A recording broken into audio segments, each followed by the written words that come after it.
ಜನಪ್ರಿಯ ಶಾಸಕರಾದ ಸನ್ಮಾನ್ಯ ಶ್ರೀ ಮಾನಪ್ಪ ಡಿ ವಜ್ಜಲ್ ರವರು ಲಿಂಗಸುಗೂರು ಕ್ಷೇತ್ರದ ಹಿರೇಲೆಕ್ಕೆಹಾಳ್, ಚಿಕ್ಕಲೆಕ್ಕೆಹಾಳ್ ಹಾಗೂ ಕನಸಾವಿ ಗ್ರಾಮದಲ್ಲಿ KKRDB ಮೈಕ್ರೋ ಯೋಜನೆಯಡಿಯಲ್ಲಿ ಸಿಸಿ ರಸ್ತೆ ಹಾಗೂ ಚರಂಡಿ ನಿರ್ಮಾಣದ ಕಾಮಗಾರಿಗೆ ಭೂಮಿ ಪೂಜೆ ನೆರವೇರಿಸಿದರು.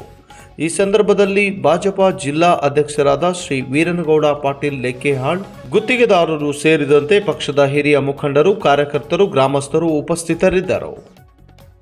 ನೀವು ನೋಡ್ತಾ ಇದ್ದೀರಾ ಸ್ಟಾರ್ ಆಫ್ ಕರ್ನಾಟಕ ನ್ಯೂಸ್. ವರದಿ ರಮೇಶ್ ತುಂಬಲಗಡ್ಡಿ, ಲಿಂಗಸುಗೂರು.